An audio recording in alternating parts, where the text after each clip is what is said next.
Hello, everybody, and welcome. We are here doing a panel on behalf of Wiley Publishing, and really excited to bring this to you today. I'm your host, Justin Hutchins, and will be facilitating this conversation. I'll do a quick background introduction for myself, and then let our two esteemed guests introduce themselves as well. So I am currently a director of research and development for a technology distributor and integrator called Trace3, as well as the author of an upcoming book that also is in partnership with Wiley called The Language of Deception: Weaponizing Next Generation AI, which focuses on the emerging risks of artificial intelligence. And with that, let me go ahead and throw it over to Martin. Could you give us a quick introduction for yourself?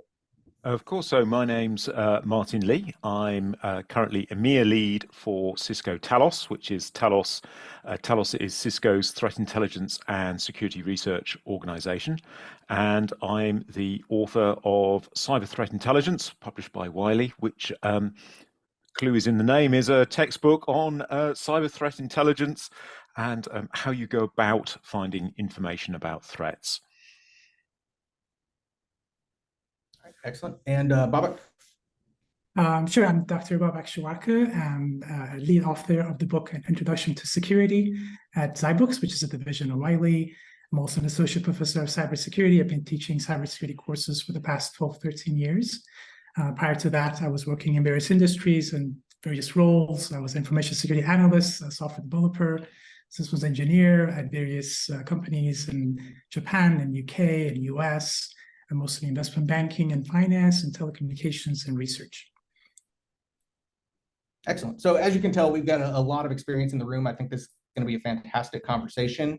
And what this conversation is, as many of you are already aware, October is Cybersecurity Awareness Month. And it is a time that corporate America specifically, and the corporate world specifically, sets aside in order to put additional consideration into the emerging risks to public and private infrastructure, and also to take into consideration how those risks are not just the responsibility of cybersecurity, but really need to include the entire workforce. And so with that, we're gonna talk through a few questions and throw it around and hopefully have some great conversation here.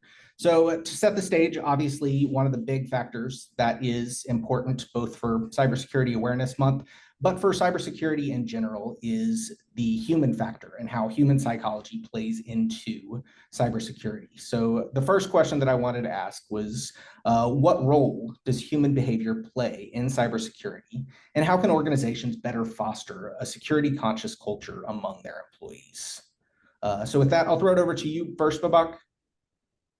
Sure. Human factor, that's the most important part of cybersecurity. I think I came across an article just a few weeks ago that about 80% of all cybersecurity incidents have a human element in it. So that is what we have to be working on. Our technology plays its own role, but I think human factor is a big part of cybersecurity as well. And if you want to go next, if you want to touch on some of those, or if you want to jump in. Sure. I mean, is it Martin? Go ahead.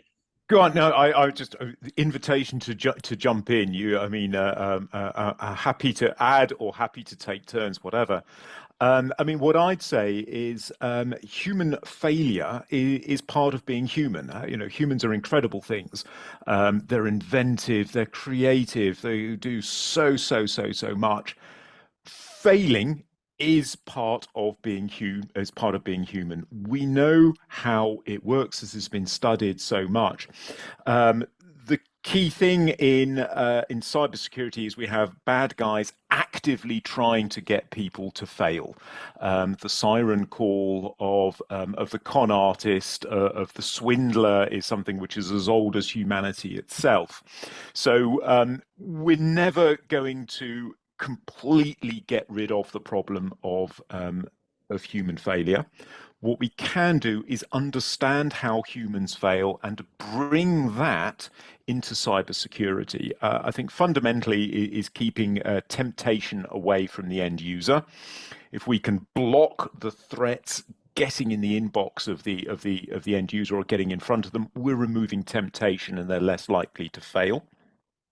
We need to equip people with the knowledge to recognize when they might be conned or scammed or doing something which is against their interests. But I think most importantly in the way of awareness and cybersecurity in general is using human nature to get the users to work together with the cybersecurity team. Don't see them as like a police force standing over you, sort of trying to enforce the rules, but engage with the users, get the conversation going, so we can build the relationships and encourage people to do the right thing or to equip them with the knowledge to do the right thing. And equally, when they have doubts, when they think that something's not quite right, to feed that information back to the cybersecurity team, who can then use that to actually investigate further. Yeah, as I agree with Martin, it's certainly technology can help us a lot with protecting the end user, but ultimately the end user is the weakest link. So I think it's a combination. Cybersecurity is really a combination of technology, human factors, policies, procedures. And unfortunately, I think there's a lot of emphasis on technology, but there's a lot of different aspects to cybersecurity. Yeah, it's all about getting the users to do the right thing, and equipping them with the knowledge and the structures and frameworks to allow them to do that. Yeah, I think, Martin, one of the things that really resonated with me is you mentioned that failure is part of human nature. And I think it's really integral to the learning process. But I think we also have to consider the consequences of really all it takes is just a single failure to give a threat actor that initial foothold into an organization. So I think that also highlights the importance of security awareness training and even to some extent simulation of stuff like phishing attacks and other social engineering campaigns in your organization, because while failure is part of that learning process, you want that failure to take place within the confines of your organization, within a controlled scenario, rather than something that's going to be immensely consequential to your organization in a negative way. All right, excellent points. So another thing that I wanted to talk about is we are seeing a massive rate of acceleration and change in the technology landscape. Things are evolving faster than they ever have been. And year over year, we're seeing that rate of acceleration increase. And of course, top of mind, I think, for everybody, and something particularly relevant to that is the topic of artificial intelligence. So I'd be interested to hear your perspectives on how artificial intelligence does play a role in the cybersecurity landscape. So Martin, I'll throw it over to you first. So fundamentally, I mean, I know lots of people are talking about this from an attacker's perspective, and that potentially we can use generative artificial intelligence to create phishing attacks or social engineering. For me personally, I think that's a bit of a red herring. It's not a rate limiting factor for the bad guys to come up with social engineering. This is something they're typically quite good at anyway. I don't see that is actually a roadblock for the bad guys. For me, the great opportunity for artificial intelligence is for the defense, specifically for the analysis of data. Within organizations, we have enormous amounts of visibility of what's happening. We have terabytes and terabytes of data and logs and metadata. For a defender, it's actually really quite difficult to make sense of that. We now have too much visibility. For me, the promise of AI is being able to analyze these different sources of data, of visibility of what's happening across an enterprise, do the correlation, and then triage that so that we have the artificial intelligence systems most of the donkey work and the automated work, doing that automatically, but then highlighting what are the most significant or unusual things to the security analysts. So we've got the humans who are doing ultimately the investigation and making decisions. But behind them, we've got a world of artificial intelligence, algorithms and systems going away, identifying what they think is actually the most important thing that we should be bringing to the attention of a human to make a decision on. And for me, this is the great opportunity, and it's only just beginning. It's going to be awesome. For me, it's a very, very, very positive thing. Yeah, I agree with Martin. I think AI excels at recognizing and classifying data patterns. And that would help us enormously to detect anomalies on a network, say, and anomalies to detect malware, to detect malicious traffic. But like any other technology, I think AI is a double-edged sword, isn't it? I mean, the same technology is going to help the adversary to come up with, better malware, better phishing emails, or anything else they can do, or launch different types of attacks. So I think it's really an arms race. And like any other technology, AI can have good use and bad use. But yes, I do agree with Martin that there's a huge opportunity with AI to find anomalies on a network, to find malware, to detect malware, and then bring the humans in to address the important stuff, because a lot of stuff is happening and humans can't just handle all those anomalies. But AI excels at finding the important stuff, finding the important patterns. And the bit that I follow up is not just finding the anomalies, but it's giving context and being able to bring in lots and lots of different data sources to give context of not just identifying this is unusual, but this is unusual because and because of X, Y, and Z. And I think that's really the opportunity that we have now. Excellent. I think you both highlight really excellent points. And I think there are both risks to emerging AI as well as significant and tremendous opportunities for organizations to use it to better their operations. But I think one thing that is also commonly overlooked that is an additional challenge is not even so much the adversarial risks as the implementation risks. If your models are not built correctly, if they're not properly tested, then they can produce outputs that are going to mislead you or cause you to execute on assumptions that are not well-founded. Not to mention the potential risks of some of your latest artificial intelligence models, like these large language models, where they are largely built on probabilistic analysis and not on anything that is based or even remotely rooted in truth, which of course can also have significant negative impacts. Martin? And don't forget the information security risk. One of the characteristics of these models is they don't forget. So if stolen data, which should never be in the public domain or is breached, is being ingested into these systems, there's a big risk for the organizations that data has been stolen from. There's a big risk for individuals as well whose data is stolen. We mustn't overlook principles such as the right to be forgotten. And how do we detrain a system and make that compliant with EU law if someone requires it? So we also need to think about what we're feeding these algorithms. The algorithms themselves, of course, are going to need tuning, but their analyses and decisions are going to be based on data. That data needs to be correct, and they also need to have the legal right to analyze that data, not just pick up anything. And if they ingest data which they shouldn't have, then that data needs to be removed and the algorithms updated appropriately. And that's something which I don't quite see develop moving enough towards, shall we say. There needs to be more work there. It's not quite on the radar yet. Yep. I know about GDPR and the right to be forgotten, but I'm not sure if similar laws exist in the US yet. I may be wrong though.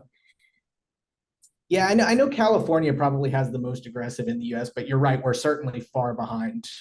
Uh, but that being said, I think that there is, regardless of regulation, I think that organizations should be considering the privacy, if nothing else, as a competitive differentiator. And I think the right to be forgotten is important. I think it's also important for organizations to consider that regardless of whether you provide them a opportunity via an official channel to use something like these language models and these chatbots, uh, even if you don't provide them that explicit opportunity, they're likely going to try to find ways to use that. And they are going to be likely putting data into these systems that will inevitably be used for training future models. And what's important to remember as an organization is that age-old adage that if you're not paying for the product, then you are the product. And so unfortunately, you've got this data that you are going to be providing, it's going to be put in there. So I frequently am encouraging organizations to kind of build a strategy around this and have some kind of sanctioned way, some kind of official way that employees can benefit from this technology, use it to optimize your operations, rather than having them just go out and hit the free model, which they're inevitably going to do if you don't give them official choices. But I want to use this point. We talked about kind of the right to forget. I think privacy is also an increasingly relevant topic. Babak, you mentioned kind of the lack of legislation and consideration in some jurisdictions. And so I guess what I'd like to talk about is also the importance of ethical considerations in regard to cybersecurity, obviously privacy being one of those. But what are your thoughts on where ethics plays a part in the world of cybersecurity or cybersecurity awareness? Babak, I'll throw it to you first. Can I pass to Martin? Give you a few minutes to talk about Sure. Yeah. For me, I mean, cybersecurity is all about ethics. It's all about doing the right thing, and encouraging other people to do the right thing. You mentioned earlier the rate of change of technology. You know, I have grown up with this. I discovered the internet in my mid-20s, right at the very beginning, and just thought this is going to be amazing. And I've had opportunity of a lifetime, and many lifetimes, to ride this wave of the internet, and it's been absolutely amazing. The opportunities and the changes to our lives that the internet has brought has just been absolutely phenomenal. I mean, even look what we're doing now. We're in different parts of the world, chatting in real time. This is absolutely incredible, but it's all fundamentally built on top of ethical use of technology, making the technology work for humanity, making sure that it works for humanity. Unfortunately, we've polluted the internet with all the dark sides of humanity. Every single, human weakness and sin and maliciousness is out there on the internet. But through cybersecurity, at least part of it, we can protect systems. We can protect data against theft. We can protect people from harm. So for me, yeah, cybersecurity is very, very much about ethics. I also feel as practitioners, we have an ethical duty to tell people about the threats, equip people with the knowledge that will help them make the right choices, protect them and their families, and be aware of where this future is bringing us, all of the wonderful opportunities, equip them to make use of these opportunities, but also frustrate the bad guys, make it difficult for these opportunities to be abused. Yeah, absolutely. I think internet has really changed our lives, but at the same time, as I mentioned with AI, it's a double-edged sword, isn't it? I mean, you have the bad guys coming in. All the personal information is already on the internet, all the banking information, all the personal information. So you have all these bad guys that can try to take advantage of all of that. And as Martin mentioned, it is our duty to make sure that information is protected, that internet is being used by the good guys, and sort of protect all that data that is out there already and is increasingly out there with everything that we do. And also equip the workforce to make ethical decisions. You know, it is very easy to become overzealous in protection of systems. So yeah, this is definitely a side of cybersecurity that we do need to talk about more. Equip people with the skills and the frameworks to make ethical decisions. I mean, one chapter of my book is devoted to ethics in threat intelligence and trying to find ways that we can encourage people to think about what they might be doing with the best of intentions, but do that in the context of ethics and the broader good. Just because we think it's a good idea doesn't necessarily mean that it is ethical. Yeah, absolutely. And I think that's an excellent point. We're talking about cybersecurity awareness. And I think one of the big factors that goes into that is you often see organizations doing social engineering testing, phishing testing, penetration testing. And I have on multiple occasions seen organizations with the best interest in mind, with intending to better protect their organization, engaging in security operations that are definitely potentially crossing ethical. And what I mean by that is, Martin, you mentioned here how failure is part of nature, and we talked about how it's part of the learning process. Unfortunately, organizations, there really is, you have to find that right balance of kind of that draconian approach of when somebody fails a phishing test, rather than immediately having extremely harsh penalties for that, or coming down on them because of that. I think it's important to make it a learning experience and not embarrass them, shame them, or have extreme penalties, but instead use those as opportunities to better improve your workforce. Martin? I think so. Personally, I tend to think of cybersecurity as we have two models, both sort of based on notions of law enforcement. One is sort of the British tradition of the neighborhood bobby, of a friendly face who patrols the neighborhood, not necessarily expecting to catch many bad guys, but as there is a matter of reassurance, and people will go and talk to them, and he'll give advice, sometimes stern advice, but always, you know, normally friendly advice. And this is one model of policing for engagement with communities, which I think is very, very important. The other model is that of the traffic cop. If you get stopped for speeding, this isn't going to be a friendly face giving you, warm words of advice. You're going to get a ticking off. You're going to get a fine. You're going to get points on your license. The two are necessary. What we should be, or at least from my point of view, what we should be encouraging as cybersecurity is, at first point, that human relationship, neighborhood policing, a local friendly person who can give words of advice. If you fail to heed those words of advice and go out and behave recklessly in knowing violation of the rules and good advice, at that point, you get a visit from the traffic cops, in which case you get a sanction.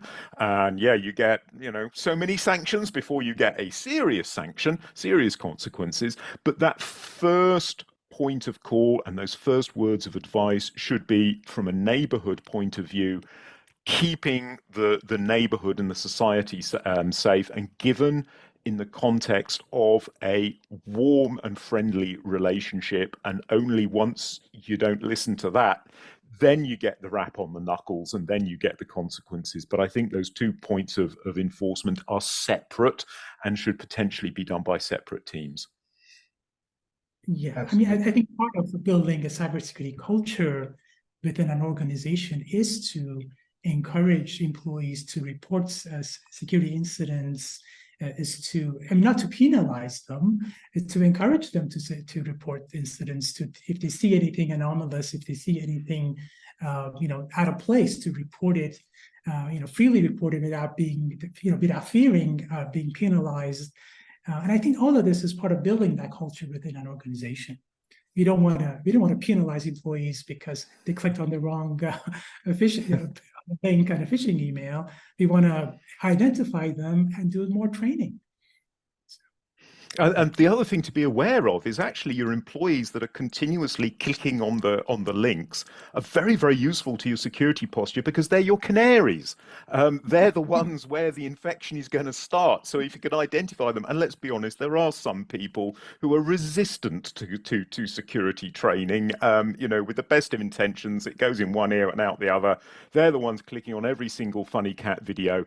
But actually, from a security perspective, they can be really, really useful because it's their computers and their accounts that you want to watch because that's where the infection's going to start. So yeah, embrace your users who are struggling with it because they can be really, really useful to you. Absolutely. I like that. I haven't heard that before. Additional monitoring for the canaries. Yeah, use them to your advantage. And the same thing we talk about data loss and phishing and bad guys getting hold of credentials, usernames and passwords. Feed them fake ones. Create fake dumps of data, create fake users that can't do anything and enter their usernames and passwords to the bad guy's phishing attack. We should be actively looking at ways of using human nature and psychology against the bad guys. Ultimately, it's all about return on investment for them. If we can make their lives more difficult and more expensive and less profitable, we're all going to win. I've always found deception technology fascinating. And with that, actually, that makes a really good segue. So the next question that I wanted to discuss is, as we're seeing technology and threat actors continue to evolve in their capabilities, what can we do as security practitioners to continue to evolve our programs to stay relevant and consistent with those emerging threats?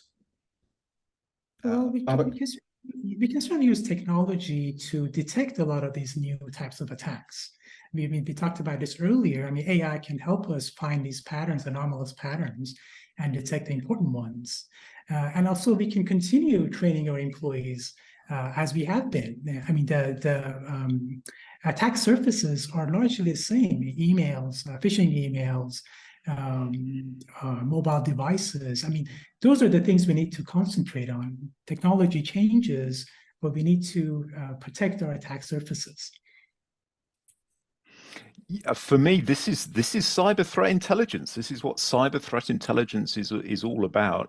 Anyone in the industry needs to keep abreast of how that threat landscape is changing, the new techniques that the bad guys are up to, and making sure that their defenses are equal to the challenge.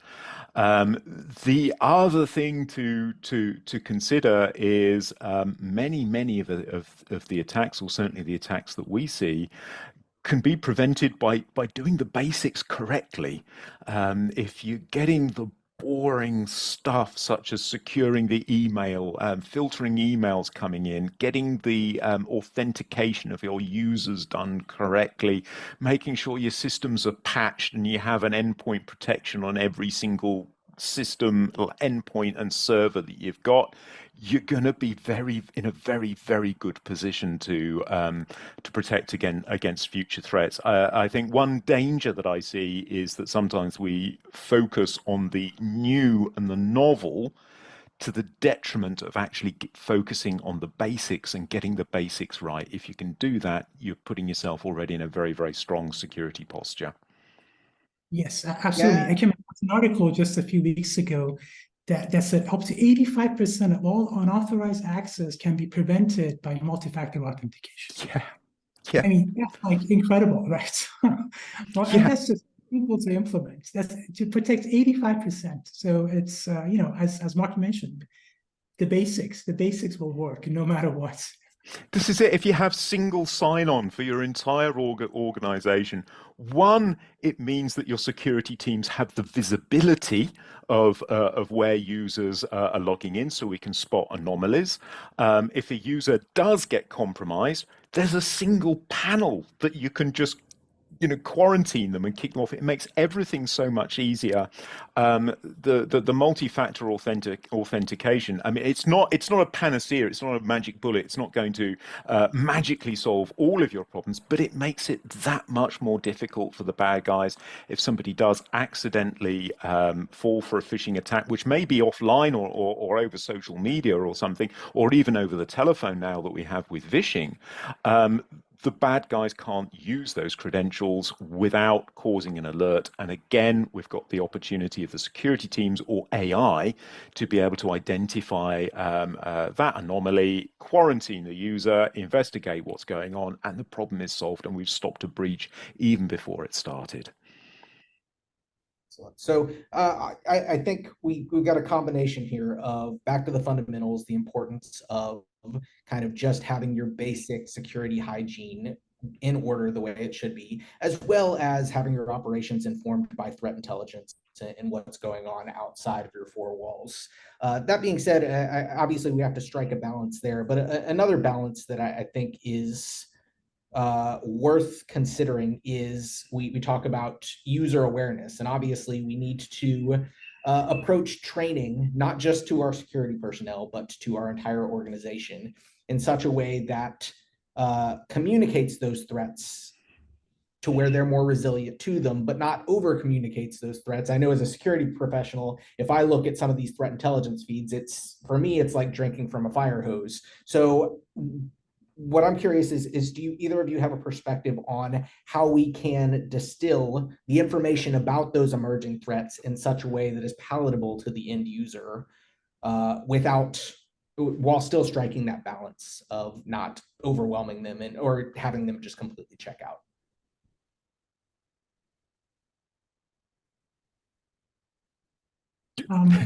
Nominate someone. Go on, there's a lot of information out there.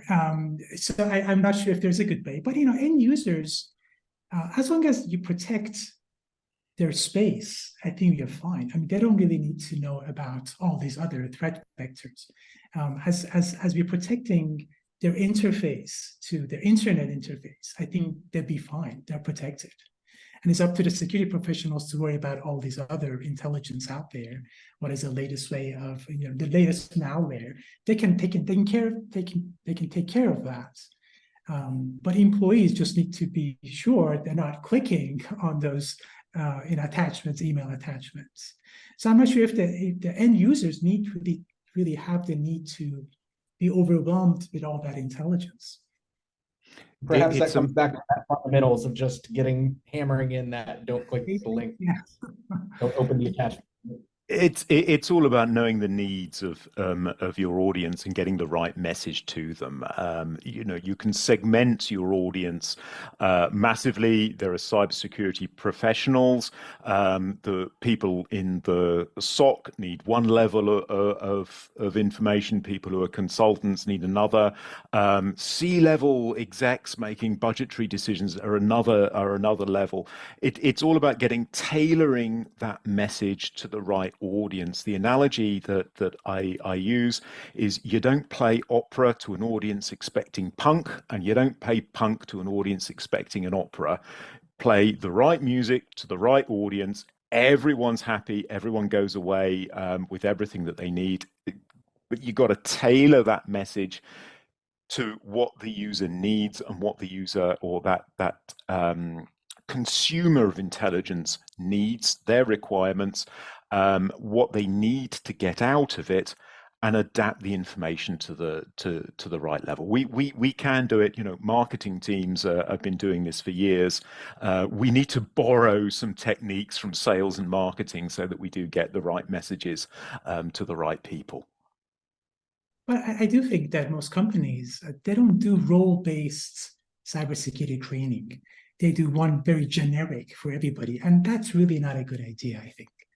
I mean, as you said, people have different levels of access to information, and they need to be aware of what impacts that information. But companies now, they're just doing one general, cybersecurity training, which is probably can be made more effective if it's really role-based.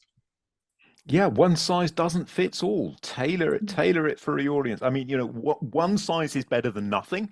But if you can think about the different profiles of the users that you need to engage with, the different information that these consumers need, tailor the audience appropriately, everything will be so much more effective, and it'll be so much easier for the security teams as well.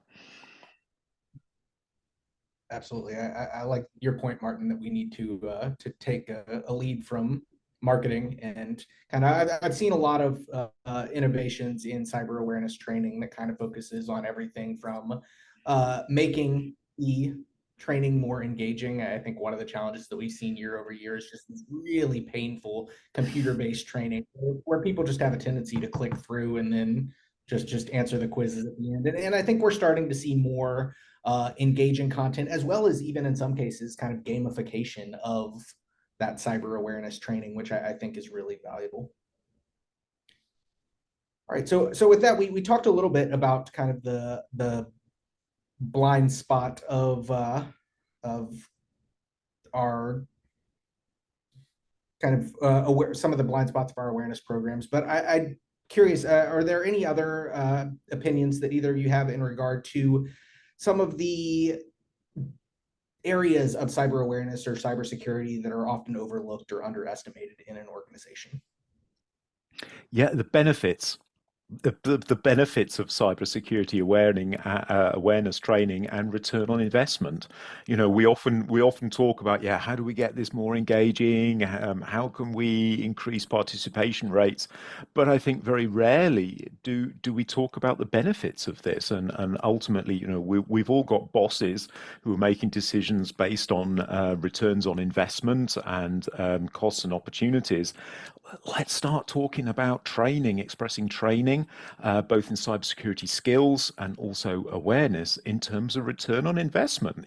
This is a very, very good way of making it more effective to both block attacks and to stop them happening, but also increase the detection of attacks. We touched on this earlier. Your users are also the sensors in your environment. They know when things are wrong.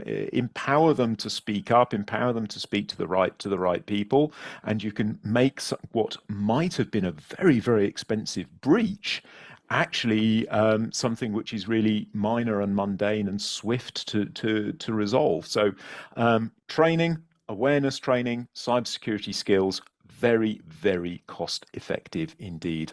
Let's talk more about the benefits. Yeah, certainly. I think employees need to understand that cybersecurity is really a company-wide issue. It's nothing to do with just a security team. Every employee has responsibilities. And I think one thing that is important to mention, about half the companies, small companies that have a major incident, security incident, they go out of business within 1 year. So those employees are going to be out of a job, So it's very important to emphasize the fact that security is a company-wide issue. Is not an individual issue. It's not hurting somebody else's pocket. It's hurting your own pocket. It's hurting your bonus. It's hurting your job. Yep, absolutely agree. And I think one of the challenges is getting the budget in the first place in order to really fund these programs, in order to bring the awareness outside of just security and to the end user. And I think, Martin, you made a great point about demonstrating return on investment. And I think there's a lot of challenges with that, because with cybersecurity and especially with user awareness, one of the challenging things is you're trying to measure a return on investment that's essentially measuring a negative. We're measuring what didn't happen, that we didn't have a breach, we didn't have a compromise. And that's much more challenging than kind of the base financials of a profit center in an organization. So I'm curious, do either of you have a perspective on kind of effective ways that we can go about better measuring metrics so that we can demonstrate that return on investment and demonstrate the value of these security programs? Near misses, normally if you're talking about critical infrastructure, really this should fail very, very rarely, and your next best metric are near misses. How many times did your users actually detect a phish? Ultimately, this is, it's not the negative point, how many times did your users fall for a phish, that we should be measuring. It's the number of times that users actually reported it or reported a security incident. So focus on counting near misses and the time that it takes to detect a successful incursion of any form, and focus on reducing that. Again, borrowing techniques from marketing for security awareness, we're measuring engagement. We're measuring how much that message is getting through. So how long are users, or how many users are actually engaging with content, and then for how long are they consuming that. So think about it both from a marketing point of view of getting the message out there, but also start using metrics or borrowing metrics from things such as the airline industry, where we're looking at near misses, things that were only just caught, which could have been incidents, and then time to detection, and reducing that to the absolute minimum. Yeah, I think the best measure for the effectiveness of cybersecurity programs is really the number of incidents you're having, number of malicious emails your employees have detected, number of malicious programs employees have tried to install, number of phishing emails they've clicked on. These are, after training, you can measure these before and after training to see how the training has affected employee behavior. Those are some of the measurements. You can also measure how your company is doing within your own industry, in terms of how they are being resilient to cybersecurity incidents, how you're being protected, how your company is protected compared to other companies in the same domain. So these are some of the things we can do to measure the effectiveness of our awareness programs. Yep. And I think one other thing is, at risk of sounding like Dick Cheney here, there's the unknown unknowns. So in addition to kind of measuring those incidents that we are able to detect, I think there's also a significant value in stuff like threat hunting, where you have teams that are proactively looking for detections that we may not have logic for in our existing monitoring controls, and potentially identifying those risks that we aren't able to easily quantify as well. All right. So with that, one final question. Obviously, cybersecurity is not going away. Cyber threats continue to be a problem. Obviously, cybersecurity controls are getting better, but also at the same time, threat actors are getting better at what they do. So continues to be a greater and greater need for organizations to implement better security operations. And unfortunately, with that, we are often running into a wall where we have this significant skills shortage, and we don't have people at the caliber that we need in order to effectively defend our organizations. So the last thing that I wanted to talk about is that skills gap, and if there are any thoughts in regard to what we can do in order to better close that gap, and what organizations can do to potentially either junior person identify new talent that otherwise they weren't able to discover. Martin, do you want to take that? Yeah, sure. The issue fundamentally is we've never had enough people in cybersecurity. We don't have now, we didn't 10, 20 years ago, and we're not going to have it in the future. So this is something we're going to have to live with. I think it's something that we can overcome by pooling those resources. I fundamentally believe that the managed service model is a very, very good way forwards. We want to make sure that we're making very, very good use of actually all our IT personnel, not just cybersecurity, having the right tools in place that are doing the majority of the work on behalf of the people, and actually just let the machines do it. Certainly from our own point of view, from my employer, we've got a very, very dedicated team with enormous amounts of data analyzing network threats. That's what feeds our security portfolio. If you install that, just let it get on with your job, you're going to be fine. But then if you need more and you want more, great, go down the managed service model, share the resources out, because let's face it, if you're a 12-person company or a 20-person company, you are never going to have a network security person in there. It's a luxury for large organizations. Most of the economy is in the small and medium-sized enterprise area. So yeah, we need to build those models, build those commercial offerings so that as much of the work as possible is being done off-site by providers, and for the people who are on site, who are managing, physically managing the systems, make their lives easy. We talked earlier about triage. Let's use artificial intelligence, telling the people, look, this is what we think the top 10 problems that you've got are. Go fix them now, and your job's going to be easier tomorrow. Yeah, I think automation technologies will certainly help with the skill shortage. We can also look into partnering with universities, schools, internship programs. The managed service model is a great idea, and a lot of small companies are doing that. We can also look into developing those skills in-house. I mean, that we have a lot of IT staff who have the foundational knowledge to go down the cybersecurity path. I mean, there's excellent tools, there's cyber ranges. We can go through training, safe environments where they can learn about cybersecurity, practice their cybersecurity skills. So I think there's a lot of things companies can do. But I think AI and automation will play a big part in sort of alleviating that cybersecurity workforce shortage. Yeah, Babak, I agree with you on the need for kind of those partnerships with academics. I have taught classes in the past and seen extremely sharp students that have a really difficult time making that. I mean, they have the baseline skill sets there, but have a significant challenge making that first transition from the academics to actually getting the experience. And unfortunately, so many of the job descriptions out there, even for junior analysts and for entry-level roles, are requesting 5 to 10 years experience and just absolutely crazy requirements that don't mesh with an entry-level skill set. So I think that we do need to start rethinking those models as well. And I think it's also fair to say, I mean, for all of us to publicize what a great career cybersecurity is. It's awesome. It's continuously interesting. It keeps changing. It's not going to stop. If you're entering an industry where there's already a skills shortage, you're not going to be out of work.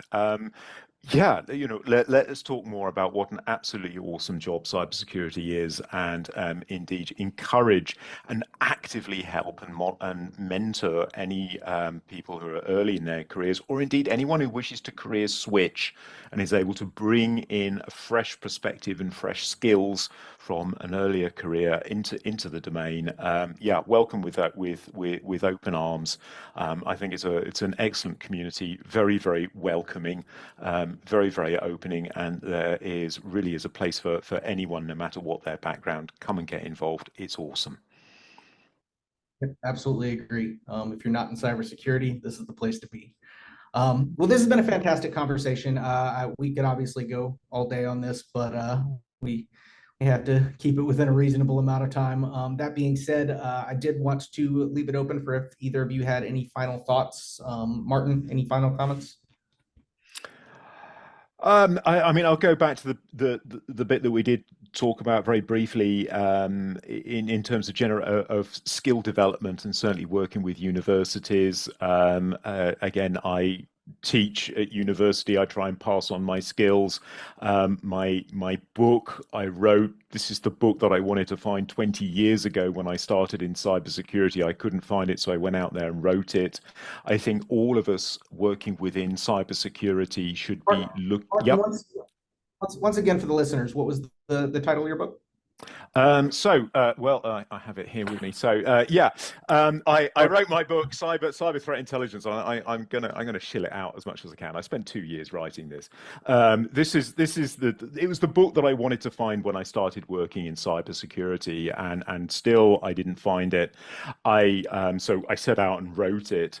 I think all of us in cybersecurity have a duty to try and pass on our skills to the next generation. We know that we're working in a world with security, with a shortage of personnel. Again, I feel that we have a duty to help people enter the workforce, help them with their first job, and help them get started. So yeah, let's all work together, share our skills, share our experiences, and reach out and help people doing the right thing, and we can make the internet a better place. Absolutely. Cybersecurity is a great career. I think that the trend, certainly AI, is going to be big in cybersecurity for detecting cyber threats. I think cybersecurity awareness is an important part of securing organizational data, personal data, and I think education, partnering with universities, and bringing the next generation of cybersecurity professionals into this business, I think is going to make internet a safer place and a better world. Excellent. Well, hey, really appreciate the conversation. I don't think we solved all the world's problems, but definitely had some great thoughts that I think will be useful and helpful for people. So thank you both, and to the listeners, over and out.